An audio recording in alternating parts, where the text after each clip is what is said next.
Fascia is a big buzzword now in the health and fitness field, but the study of fascia has been around for a long time. But unfortunately, all this great study material about fascia is not showing up in the exercise and treatment of the fascia. Just saying the word fascia or listing it in your marketing doesn't mean you're working with the fascia. So I want you to stay tuned while I go over some specific things about the fascia to know whether you're working with the fascia or not. Greetings, I'm Mickey Basso. I'm the owner of SolCore Fitness. I'm a soma therapist and soma trainer, and I've been in this field for about 30 years. I started as a regular personal trainer, and when the buzz of fascia came out and the techniques associated with it, like foam rolling, came out, I was a little bit clueless like most people and believed what the marketing of these techniques like foam rolling told me. Because the information wasn't incorrect, it just wasn't all the information. And so once I did a deep dive into the fascia world and all the different jobs it has and how you can work with it specifically, then it opened my eyes. And it made more sense because now it's in a holistic fashion. And that's how I like to view things. And that's what I want to talk about on this channel, is a holistic view. Not just a couple of exercises for certain maladies that generally don't work anyway and make things worse. I want you to understand the cause and what you can do with it.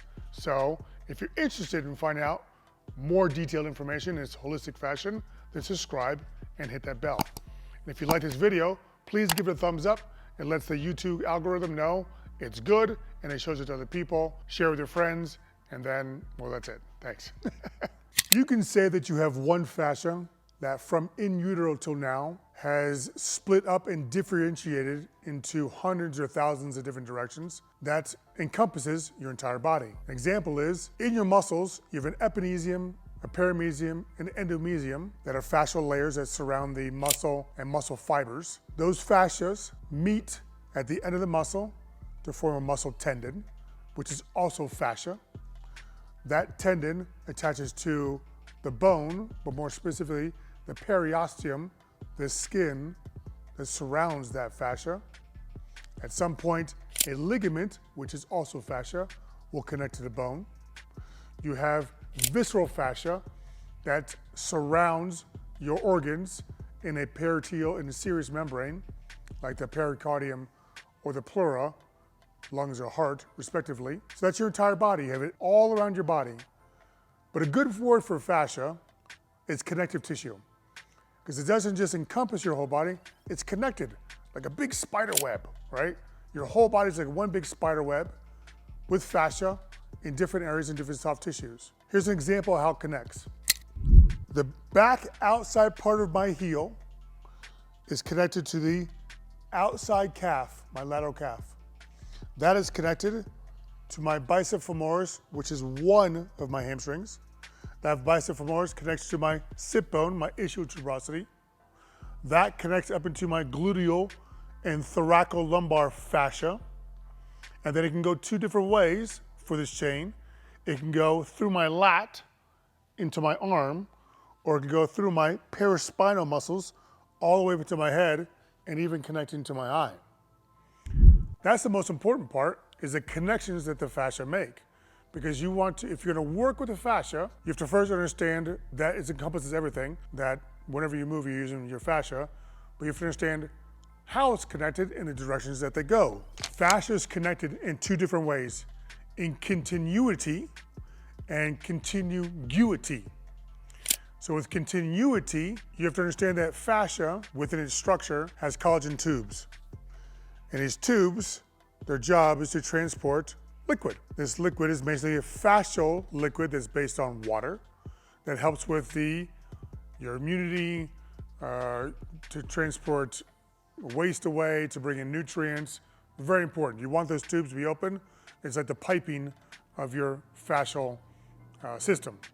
And so in continuity, these fascial tubes are connected all the way through. So that connection I just talked about from my heel, my calf, my hamstring, my ischial, my glutes, my lat, up to my head and arm, those tubes run the length of that connection.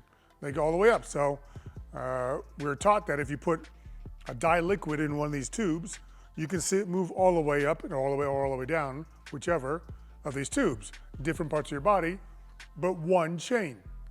In contiguity, so contiguity means the act of being against something or bordering it or connected to it, you don't have the fascial tubes lined up, but they're connected so they help support the entire fascial structure, and that structure is your body. Now the structure of body is called biotensegrity in these terms. Tensegrity is a term coined by Buckminster Fuller, very famous architect, and some really smart anatomists who knew about tensegrity. When they took a step away from their studies and were coming back from lunch, they saw the body from afar as opposed to up close. When they saw it from afar, they go, hey, look at that, it's tensegrity. And they're right, but now it's biotensegrity because biology, us, tensegrity. So if we want to work with a fascia and we're a tensegrity structure, then we need to know what a tensegrity structure can do to effectively work with the fascia. Let's check out this little slide on all the different things a tensegrity structure and us, which are tensegrity, can do. Are you wanting to work or are you working with your fascia in your health and fitness routine? In the comments, let me know what you're doing. But then stay tuned for some more information to understand if you're really working with your fascia. Now, a fascia is not an inert piece of tissue that connects things, right? It has a lot of different jobs. It's alive and works with your body. See this little insert to see all the different jobs that fascia does. On top of that, your fascia is made up of cells, fibers, and matrix. And it's a differentiation or different combination of these cells, fibers, and matrix that tell the body different parts of fascia. So a tendon, ligament, and aponeuses, which is like a sheet of fascia, are all fascia. But I mix it up differently to form a tendon. Then I mix it up a little bit differently to form a ligament, and I mix it up differently to form the aponeuses. Same fascia, just different jobs because they're in different places of the body. If I want to work with fascia, I have to understand the jobs and the fact that fascia is the same, just a little bit different in different parts. To work with the fascia, you also have to understand that the fascia is affected by three main components. First, nutrition, hydration. Second, stress. Third, the training, whether bad or good. Nutrition, hydration, pretty easy to understand. If you eat a bunch of crappy food, then your body, includes your fascia, is made up of crap. If you're dehydrated, then your fascia, like all soft tissue, is gonna be more like beef jerky and less like a fresh cut piece of lean meat, right? So if I try and move that beef jerky, it doesn't function well.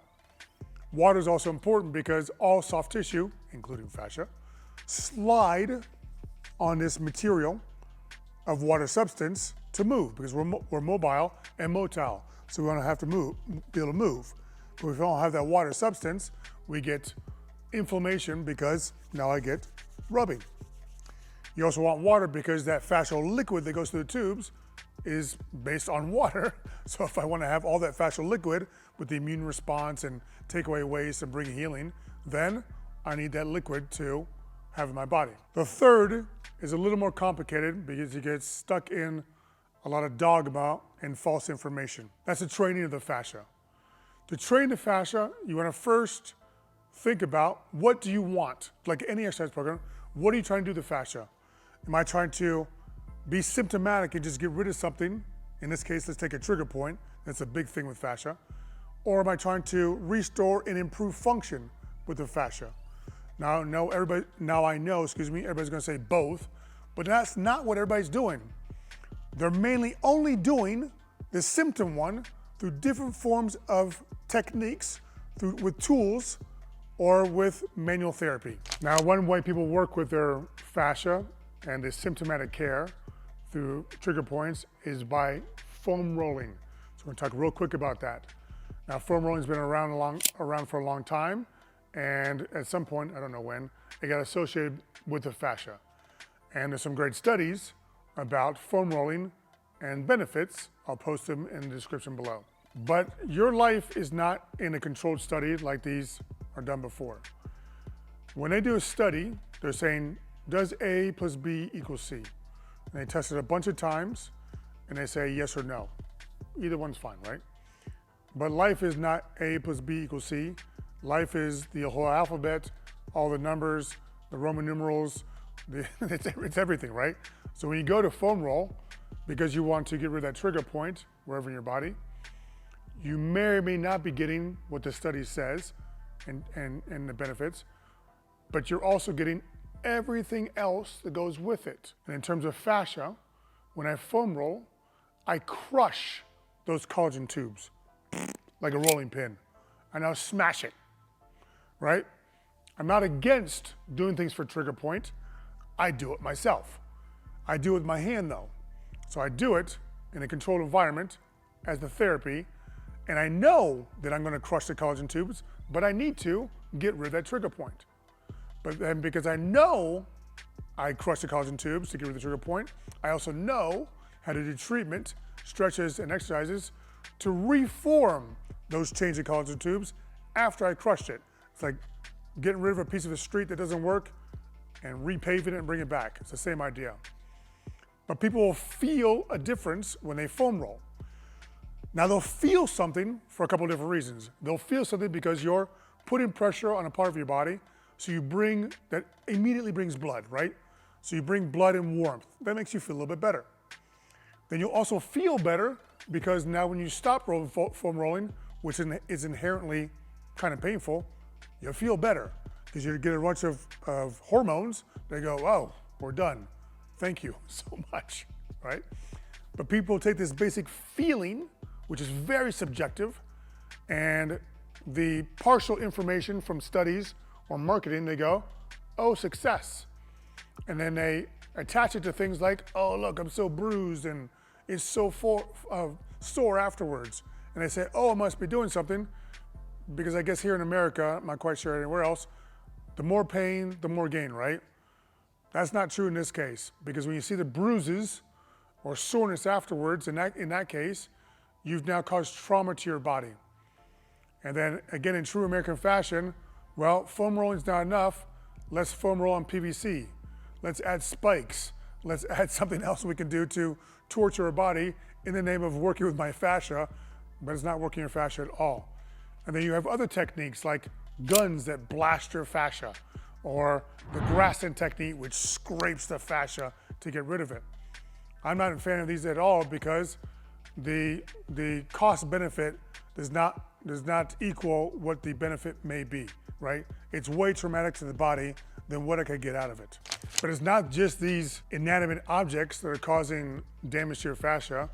It's also therapists who don't know how to work with the fascia, but say they do. I was just talking to a lady at a consult, and she had a massage therapist that was working with her fascia. She took her finger and started digging into her psoas and inguinal area. That's basically this area right here, right? So she's digging into it. I don't know why, to release it or whatever, but she pushed so hard, she traumatized the tissue. So it's like somebody was just hitting you constantly. It's not helping you, it's starting to hurt, and it's gonna piss you off. Well, the tissue got pissed off. And when it gets pissed off, it inflames, it turns off, it's non-functional. And so when this lady did this to this other consult lady I was talking to, afterwards she tried to take a step off the bed and her hip totally didn't work and caused another issue. Now you can work with the fascia. You can work with pumping the fascia if it's in a joint to help bring this fascial liquid and synovial liquid into the joint to normalize it. You can work with the fascia gently through like a fascial normalization technique to increase the flow through these different collagen tubes I talked about.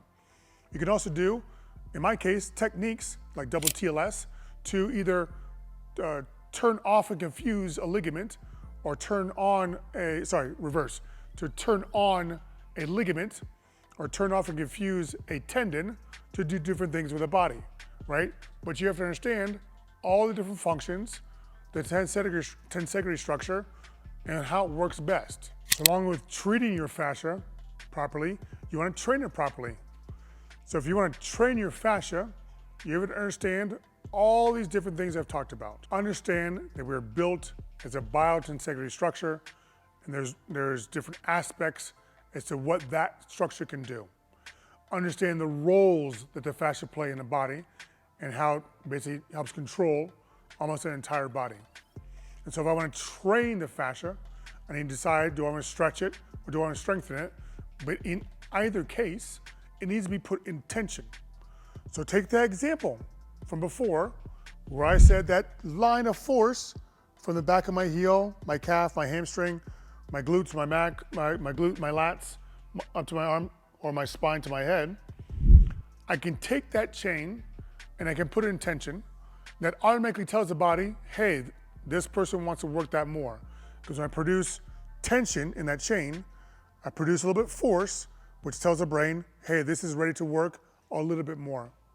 And then I want to decide, do I want to strengthen in that position or do I want to stretch in that position? Still using the fascial chains, but it's different parameters and different things you do to strengthen or stretch.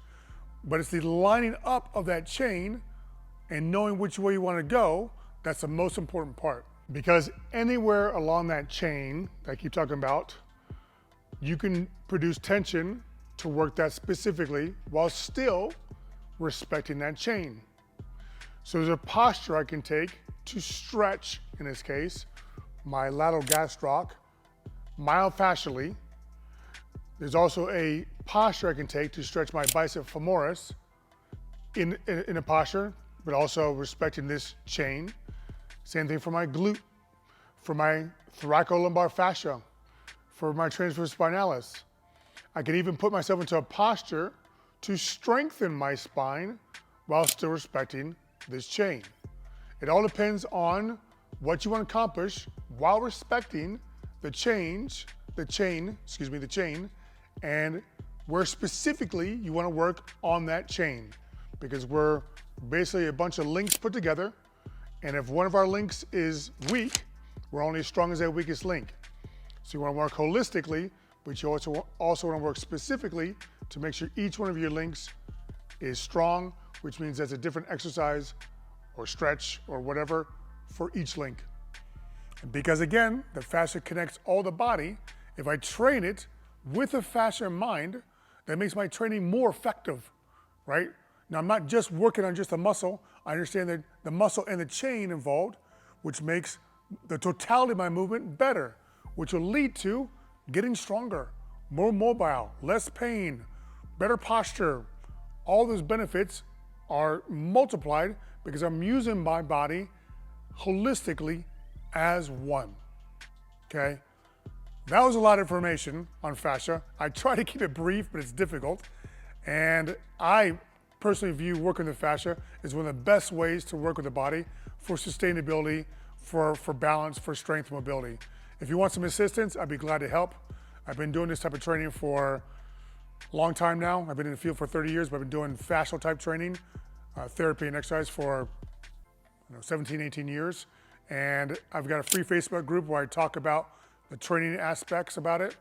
You can do live calls, master classes, challenges, all within this Facebook group. In the description below, you can sign up. You can sign up for the free ebook, which talks about the different training aspects, but it has fascia in mind. There's 4 steps to this proper training program that leads to a good life. Or you can reach out to me for a consultation where we can talk about what you're doing now. I can give you some information on where I see the holes of your training. And then if I see it's a good fit, I'll recommend my services, but I'm always gonna give you some good information. But I hope you start thinking about this, all this information, to see, are you working with your fascia? Because it's very important not to say fascia and do the opposite. So have a great week, and I'll see you next time.